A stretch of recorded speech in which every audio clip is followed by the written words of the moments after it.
going on? No horsing around family. Zach Boyd back at it again. Guys, a lot of Will Levis talk that happened over the weekend. And to do that, newer show that I've kind of been put onto here in the last couple of weeks, Parker with Coltsology, doing a really, really good job over there, man, and love your takes and just the content that you've been putting out. So thought it'd be cool to get you on here and see what you have to say about Will Levis. How you been? Yeah, I've been doing good. Obviously, like we touched on, really been trying to stay dialed into all the news and speculation that's been going on. Obviously, as we get closer to the draft, there's going to be more quarterback meetings with these teams individually. So obviously, their reporters are going to be doing their homework and doing their due diligence, and they're obviously going to be leaking that out. So staying on top of it as a Colts content creator, it's what you got to do, right?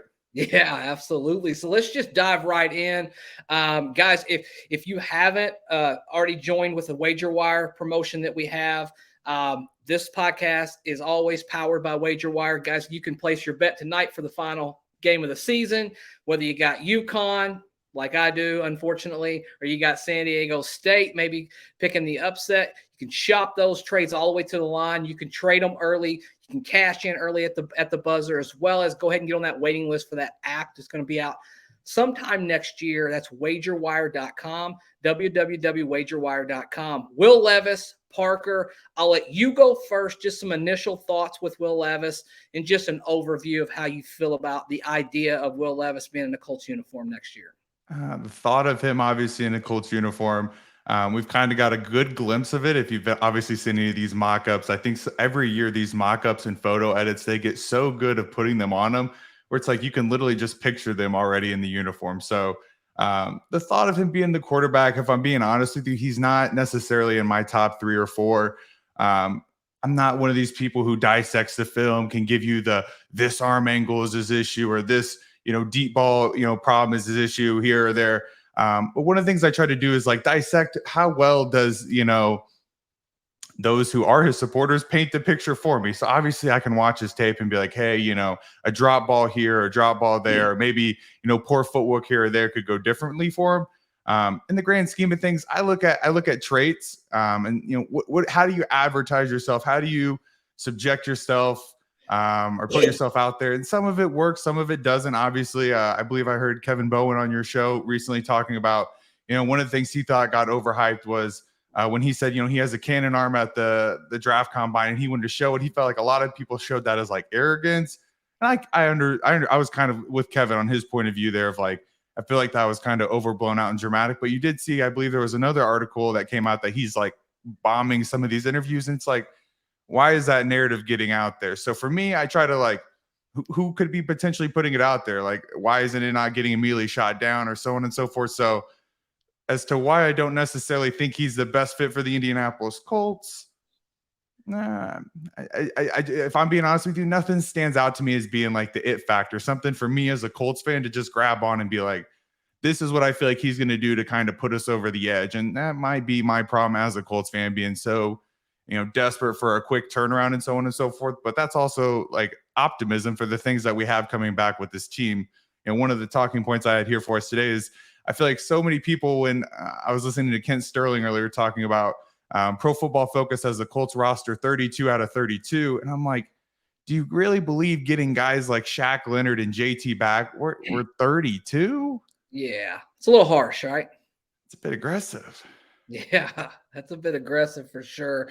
Right. My take on Will Levis, and Steven, my co-host here, is probably a bigger fan of Will Levis than I am. All along for me, I worry a little bit about this. Now, I've always said this from the beginning, Parker. I'm going to support whoever's in a Colts uniform next year. I'll dial in. When that name gets ran in on draft day, I am 100% on board with whichever name they call because absolutely, I love this football team. I think that's pretty obvious at this point. That being said, I worry. Looks a little bit like Tarzan, plays a little bit like Jane sometimes, in my opinion. Maybe that's harsh on him. Maybe it is. The arm, I don't think anyone out here would ever question Will Levis's arm strength, right? Like the guy does have a cannon, and I don't have a problem with him telling people he has a cannon because why wouldn't you? You're basically interviewing for a job in the NFL, and there's only 32 starting jobs in the NFL. Why wouldn't you go out there and say, hey, this is what separates me, man. I can fling it. I can put that ball out there anywhere you want me to. But kind You'd of have to draft. remind me, isn't that one of the things about Eason that stood out that Ballard really liked? He was the thing that he thought separated him was his obvious big arm as well. Yeah, yeah, and you can get caught up in that a little bit. Like I think big arm quarterbacks, for all that they get with that big arm, the big question with big arm quarterbacks is can they throw with touch, right? Like that's the hard part to kind of dissect Right. when you go through his tape. And when you look at a lot of his throws, I see a lot of misses. But that being said, there are a lot of really good throws. And if you compare the tape in his junior year versus his senior year, he looked a lot better with a lot better talent around him as well, as any Right. quarterback would. That being said, I probably, if I have the choice of the two, and I want to pivot back to you, Parker, if I can choose between, Richardson or Levis, I probably would take Oh, Richardson. oh, I absolutely. just Richardson. think, when you scratch that ticket off, you want that mega millions, right? Like you want to hit as big as you can Right. possibly hit. And I think Richardson probably gives you that if you're able to tap in to his potential. And that's where I think the Colts PR scheme this offseason, you've kind of seen it play out with their conservative approach. Some of the things I think, got overlooked is like they've been very hush hush and they've made some moves that just kind of leave you as a Colts fan wondering. Obviously, the big one, and I've seen a lot of people make the argument on Colts Twitter or Colts YouTube, about moving on from a guy and trading a guy like Stephon Gilmore shows we're not a win now team. We're not in the mood to win now. But part of me is also like, that has to mean something. Guys like Yannick Ngakoue that you traded for last offseason, the same time, not being re-signed immediately are in prioritized line for that. And you've seen a bunch of articles of different teams showing their interest, like Bears, Browns, etc. I think all of this is for a reason. That he's basically saying, hey, I want to wait as far as I can into the draft and put it off.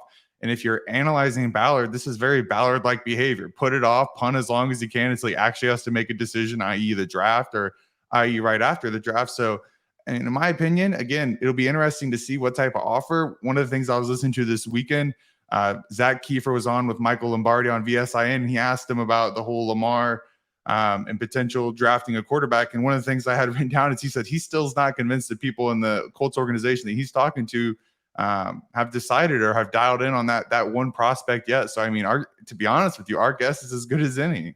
Yeah, I mean, 100%. I think I just read right before we got on to Parker that the Colts brass is actually out in California, watching, private workouts with CJ Stroud, Bryce Young. You have to, Speak about right? being private. You gotta be there. You speak about being private. Well, this is kind of the Colts MO, right? Like they don't want us to be able to see who's there. They don't want to see us to see the questions that are being asked. They're Right. keeping everything close to their vest. I have a hard time believing, and maybe I'm completely wrong, but I have a hard time believing that Jeremy Fowler was able to get a hold of this, unintentionally. Maybe that could be an ultimate smokescreen because Chris Ballard just doesn't let anything out, Parker. I mean, he just you can't get anything. I mean, I think they said in some previous drafts, the draft with Quentin Nelson, he wouldn't even tell his wife and kids who he was drafting that day.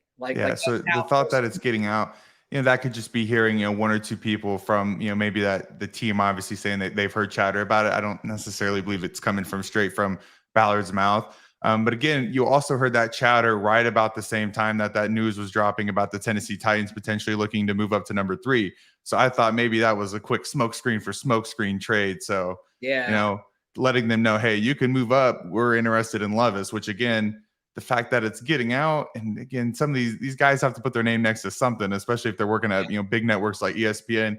Again, it's coming from somewhere. Yeah.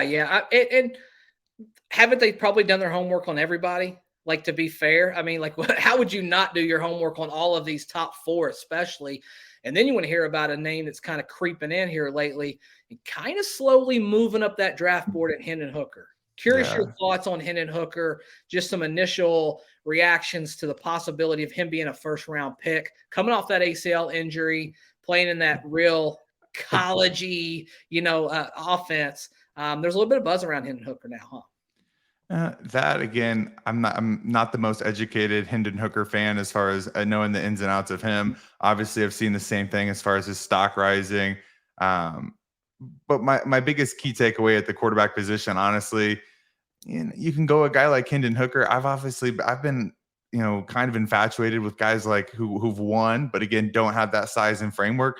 This is weird. We're kind of getting off topic, but like Stetson Bennett with the Georgia Bulldogs, I'm interested to see where he goes. Obviously his size and framework, isn't the prototypical top anywhere near, first round pick, but seeing where guys like him go, I'm not so convinced that, again, if let's say these chips fall out, I saw some CBS mock draft today about, let's say the Titans trade up to number 3, at number 4, do you just, again, take Will Levis and just say it is what it is or whatever? Does, a Ballard like move look to trade back and potentially, hoard more assets? Because at that point, everything's gone wrong. So as far as Hendon Hooker goes, I'm still not sold on any of these guys. My biggest thing was when the Panthers were able to give up that much and Chris Ballard knew if he saw something that sparked his eye, I think it would have been done by now. So again, if somebody else is willing to trade up big to number 3, it'll be interesting to see obviously how much interest do the Indianapolis Colts show.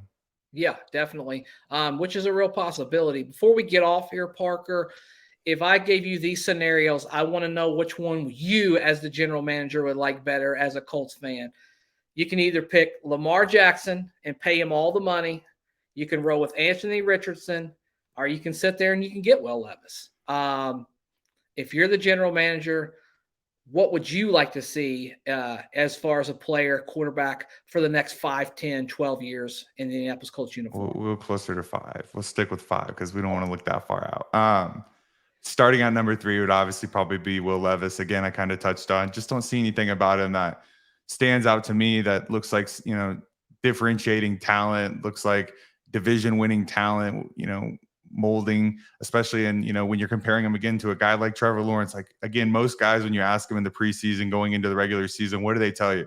Hey, first thing we want to do, win our division. So when I'm looking at a potential upside, do I think the upside of Will Levis could potentially be dueling it out with Trevor Lawrence? And I'm going to go no. I'll go with option number 2. I'll go Anthony Richardson because, again, just the slim factor of the unknown. Again, you're getting several benefits, in my opinion, the age being only, 20, 21 years of age. So the upside to mold his football brain and skill and talent is definitely going to be something that's intriguing to the eye.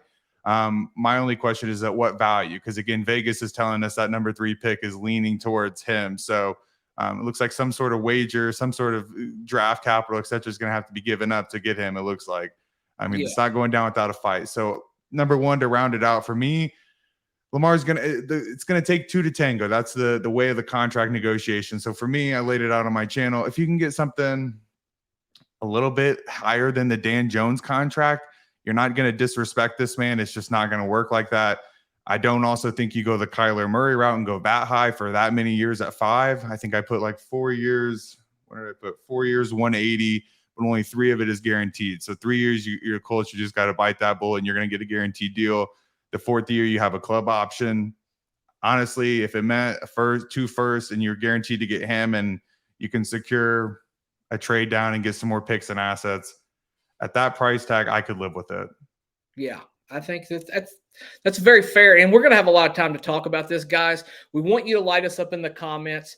Hit us what you know. Even if you have a name out there that we haven't even discussed, Will Levis, Lamar Jackson, Anthony Richardson, Hendon Hooker, insert any name that you want to. Let's get the discussion going. If you haven't joined this No Horsing Around family, we encourage you to do that. Like, rate, review, share, and subscribe, as well as when you're done listening to this podcast, hop on over to Coltsology podcast, give my man a sub, check out his content. Thank you, appreciate it. Certain that you're going to love it, man. And Parker, know this was a quick in and out. We'll do it again down the road.